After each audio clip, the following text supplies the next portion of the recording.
Pour mon trading de CFD, je veux une plateforme différente. Des graphiques personnalisables, une exécution rapide, des spreads serrés, avec un acteur reconnu présent en France. Trader différemment avec CMC Markets.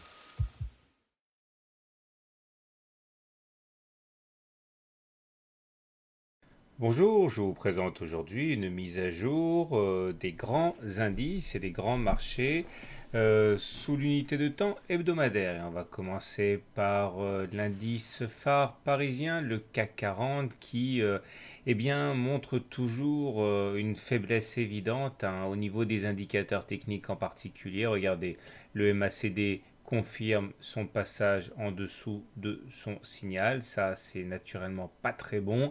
Dans un contexte où le momentum est négatif, eh bien cela quand même met le CAC dans une situation de vulnérabilité par rapport aux attaques baissières.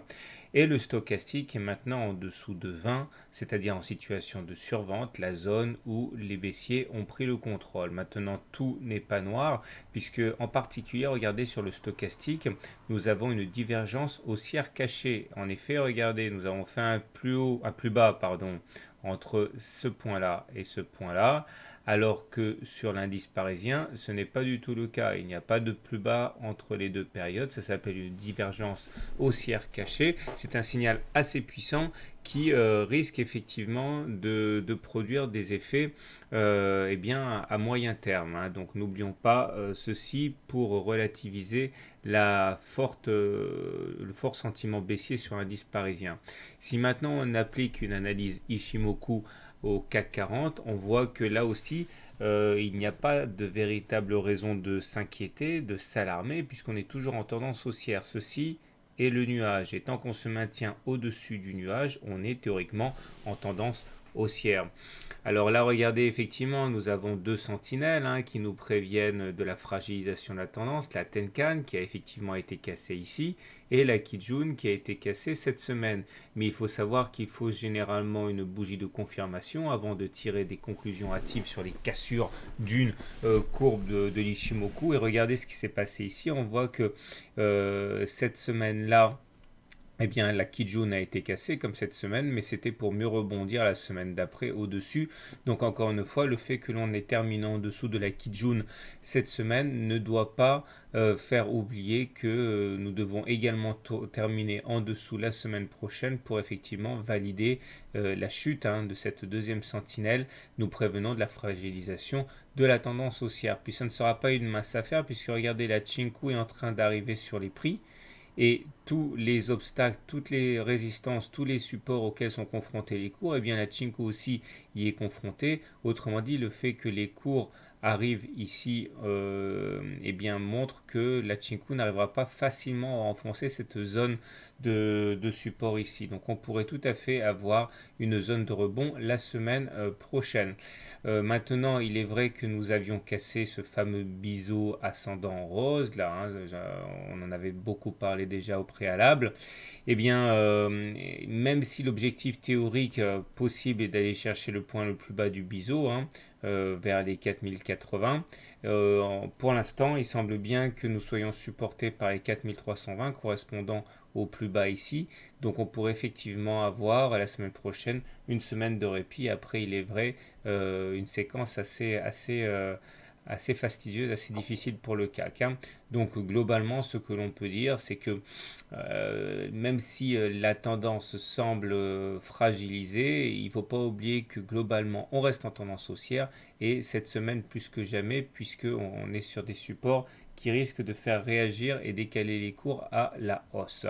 On continue avec le DAX pour se rendre compte que là aussi, nous sommes peut-être un petit peu plus mal que l'on l'a été pendant la semaine précédente, puisque on avait déjà signalé à plusieurs reprises la divergence baissière. La divergence baissière, contrairement aux divergences cachées, indique que là, nous avons fait un plus haut sur le DAX, mais en même temps, sur l'indicateur technique, le MACD en l'occurrence, on n'a pas fait de plus haut. Autrement dit, ici, c'est l'indicateur qui est en retard sur les cours. Et donc, ces divergences baissières, par contre, commencent à se faire payer maintenant, puisque, regardez, on vient d'assister à un croisement MACD signal. Ça, c'est pas de très bon augure. Regardez, la dernière fois que ça s'est passé, c'était ici. Et regardez, hein, on a quand même perdu plusieurs centaines de points dans la foulée avant de rebondir. En même temps, le stochastique sort de sa zone de surachat, la fameuse zone où ce sont les haussiers qui sont aux commandes. Et bien maintenant, ce n'est plus le cas, hein. Le stochastique est en dessous de son signal. Heureusement, le momentum, même s'il décroît, reste dans une zone légèrement voisine, mais supérieure à 0. Donc pour l'instant, pas de panique, même s'il est vrai que voilà, les deux changements sur les MACD et le stochastique doivent inciter à la prudence, hein. En termes d'Ishimoku, on peut tirer un bilan assez comparable à celui du CAC, sauf que ce n'est pas la Kijun qui a lâché cette semaine, mais la Tenkan, donc la première sentinelle. Et là aussi, hein, on peut tout à fait envisager d'avoir une bougie de réaction la semaine prochaine qui nous propulserait à nouveau au-dessus de la Tenkan. Donc oui, la Tenkan a lâché cette semaine, mais non, on n'a pas eu confirmation. Et tant que ce ne sera pas le cas, on ne peut pas véritablement valider, hein, la fragilisation de la tendance haussière. Surtout que là aussi, hein, la Chinku va rencontrer les cours qui risquent de jouer un rôle de support. La résistance des 10 030, 10 050 est à surveiller. On a quand même buté dessus 6 semaines de cotation durant. Si on arrivait à casser cette résistance des 10 030, 10 050, on débloquerait sans doute un potentiel de hausse important. De manière plus large encore, vous remarquez qu'on est au-dessus du nuage. Et vous l'avez compris, tant qu'on est au-dessus du nuage, la tendance demeure haussière. Nous avions une figure en épaule, tête, épaule, qui théoriquement envoyait un objectif correspondant à la hauteur entre la tête et la ligne de coup reportée au-dessus du point de cassure. Ça nous donnait potentiellement 10 500. Malheureusement, la hausse à laquelle on a assisté est loin d'avoir permis de rallier l'objectif à 10 500 et nous venons finalement mourir en dessous de la ligne de coup, et le fait que nous soyons en dessous de la ligne de coup est justement le signal qui nous incite à abandonner cette figure en épaule, tête, épaule qui est donc invalidée.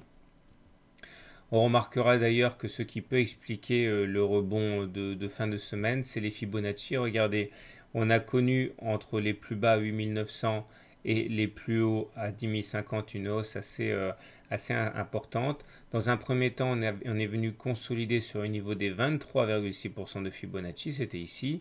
On a réussi à tenir la distance 3 semaines durant, mais finalement, lors de la troisième semaine, eh bien, on constate que le DAX a lâché, il est venu percuter au point près le niveau suivant, à savoir les 38,2% de Fibonacci, qui, comme chacun des niveaux de Fibonacci, est susceptible de jouer un rôle de support. Donc là aussi, on peut tout à fait nourrir l'espoir que la semaine prochaine puisse être une semaine de répit. Maintenant, si on prend un peu plus de recul encore, on voit que sur le DAX comme sur le CAC, il est vraiment prépeinturé de paniquer, de s'inquiéter. Vous voyez que nous sommes toujours à l'intérieur d'une vaste figure en bleu ici. On pourrait même aller chercher 9500 sans remettre en cause ce canal haussier, hein. Ce ne serait pas la première fois que l'on sollicite le bas de ce canal, et à chaque fois on a su rebondir. Donc encore une fois, prenez votre mal en patience si il vous prend l'envie d'adopter des positions vendeuses importantes, hein. Pour l'instant, on est loin de la confirmation. Alors maintenant, on va passer aux indices étrangers, enfin je veux dire outre-Atlantique. On va commencer par le SP500, unité de temps hebdomadaire, qui lui aussi, hein, montre que la morosité ne doit pas être bien exagérée. On est toujours en tendance très haussière sur le SP500. Les indicateurs techniques ne montrent pas de faiblesse. Regardez le MACD au-dessus de son signal, le stochastique est au-dessus de 80 dans sa zone de surachat, et le momentum est positif, donc tout va très bien. Mais on retrouve là aussi une divergence baissière, et vous avez vu, hein, elles ont fini par payer sur les indices européens, donc il n'y a aucune raison que le SP ne soit pas menacé par la présence de cette divergence baissière. Donc vous faites attention, regardez, on a fait des plus hauts sur l'indice américain pendant que le MACD n'en faisait pas. Ça s'appelle une divergence baissière et ça incite à la prudence, hein. En termes d'analyse Ishimoku, rien à craindre pour l'instant. On est au-dessus du nuage, donc on est en tendance haussière. La Chinku n'a rien devant elle pour stopper son ascension, donc vraiment on est bien orienté. La Tenkan et la Kijun sont toujours en dessous, en support et en zone d'achat, hein, si on venait les solliciter lors d'une attaque baissière. Et là aussi, hein, regardez comme nous sommes bien orientés, hein, du point de vue chartiste. Hein. Nous pouvons même envisager d'aller chercher les 2000. Hein, il y aurait encore un potentiel à ce niveau. Et même si on subissait une attaque violente, un retour sur les 1900 ne remettrait pas en cause ce biseau ascendant de long terme. On remarquera quand même la présence d'un sommet en pince. Ici, sommet en pince, c'est-à-dire que vous avez deux bougies avec un plus haut qui est équivalent, hein, qui n'a pas réussi à être cassé. Donc ça montre l'indécision. Même si aller chercher les 2000 est tout à fait envisageable, nous avons créé par la présence de sommets en pince, hein, une résistance, hein, sur les 1980 à peu près. Donc tout se passe bien pour le SP500 et pour le Nasdaq, ça va de mieux en mieux également. Le MACD est au-dessus de son signal, le stochastique est au-dessus de 80, le momentum est positif, mais là aussi on va pouvoir s'émouvoir de la présence de la divergence baissière comme sur beaucoup d'indices actuellement, puisqu'on fait des plus hauts sur le Nasdaq alors que sur le MACD ce n'est pas le cas. La figure de base qui nous accompagne maintenant depuis de nombreux mois, c'est le biseau d'élargissement ascendant. Nous avons donc un support très fort à 3400, un support intermédiaire sur les 3800. Ce support correspond en fait, hein, au fait que nous ayons buté 3 semaines de suite, hein, sur ce niveau-là. Et les 4000 en ligne de mire si on arrive à s'extraire par le haut. Et on va terminer avec l'analyse Ishimoku du Nasdaq. Ben là aussi, hein, aucune raison de broyer du noir. On est au-dessus du nuage. Donc on est en tendance haussière. La Chinku est au-dessus des prix, elle valide la tendance haussière. La Tenkan et la Kijun sont là pour amortir la baisse des coûts au cas où celle-ci devait être engagée. Et on va terminer avec l'euro-dollar qui était le marché le plus déprimé il y a encore 2 ou 3 semaines. Vous voyez que ça reste mauvais, mais nous avons trouvé apparemment un support intermédiaire. Le MACD est toujours mal orienté, il est en dessous de son signal et il est négatif.